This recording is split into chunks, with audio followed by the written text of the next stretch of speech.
Okay, here we are in George Square with a good friend of mine, Professor David McGilvray. David, what's your title again? I'm Professor in Event and Digital Cultures. Professor in Event and Digital Cultures. Can you explain to us just briefly, why that is important in academia? Well, I guess one of the main interests I have is in the way in which we have increasingly ubiquitous digital tools. So you're recording this interview on one of those. It's a very powerful device in respect of what it can do in terms of our ability to participate in events.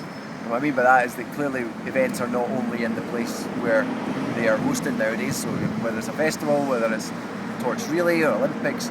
The Olympics this year in London, or last year in London rather, was one of the biggest social media occasions that we've seen. So increasingly people are participating in events from afar, online, whilst events are happening, live, but also after the event. So one of my interests is, I guess, in the way in which we can actually get more people to participate in events and actually offer critique often of events using the powerful device that they have in their pocket. Because most of us, have a smartphone or a device that can enable you to capture images, upload those images quickly online and actually share them widely with a group of other people who might be interested. And the power of that, if you can make that happen by using, it could be social media, for example, by using a hashtag, for example, as a way of saying, share your content using this, everyone will then be able to access that content.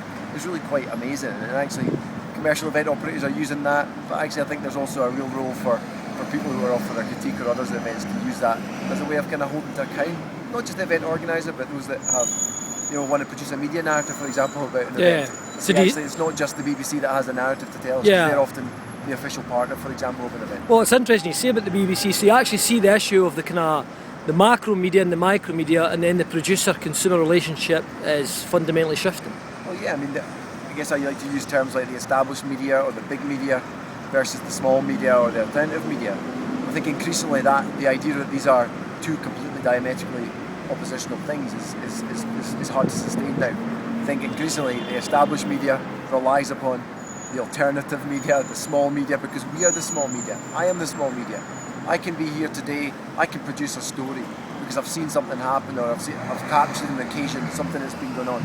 I can share that across all of my networks, and actually the BBC, CNN, if there's an incident of significance, that would be picked up and that would become the story. So the established media increasingly having to think about, in event terms too, they can't control that anymore in the way that they used to be able to. So you would have an official media partner for an event. Increasingly they have to be aware of, well, actually, we're all the media and we're producing discourses and narratives about these events that are quite likely to be different from the one that you'll see on your news, on a Saturday evening or your news at 6 o'clock. So if people are not going to those traditional media, going to news at 6 to watch something or hear about it, then actually many people are consuming their news from social media and online environments. So actually I have a chance to shape the narrative about what I thought that event was about, or to actually picture that event. So I think that change is something that the established media are having to think seriously about.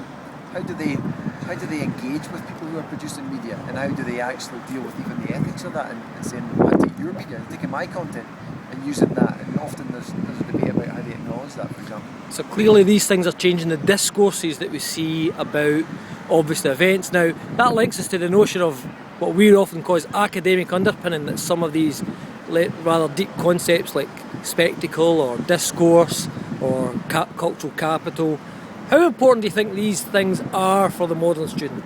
I think they're crucial. I think if you don't have a framework through which you understand any of these contexts, any of these phenomena, then I think you're left with everything being important, the way of filtering out things that are less or more important. Whereas if you're coming at this from some kind of framework, you're informed by a body of work, a theoretical framework, or just a wider body of literature, then at least you're able to look at these situations in a particular way. So I'm able to come and look at, for example, that debate about established or small media, by trying to understand the kind of interest that happen in the media, the kind of importance of the media structure, the kind of media nexus, and the way in which, for example, events are promoted. So if you take the Olympics as an example, historically there's been a lot written about how the media have been, I guess, incorporated by, assimilated by Olympic bodies to actually promote that event, promote the nation, for example, in Australia's context. So if you take that context and you think about, well, actually, perhaps they're not necessarily reporting things that are actually happening, or people who've got alternative views are not finding a space for that, then if you could consider how you might come at this from small media, then I'm actually thinking this is about empowerment, this is about greater digital democracy, where actually I can say I can have a view that can be expressed, and I can express it by actually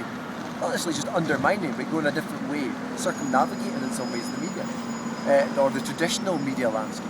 So I think if I have a framework there that offers a critique of the mass media or the established media, then that helps me position that. And if a student doesn't have that, isn't informed by that debate that's been happening about media and its role, then I think it's more difficult for them to actually practice effectively and even to understand how to be critical about the things that they'll do in their practice when it comes to it. Good. Thanks, Dave. We'll come back to you in a later date.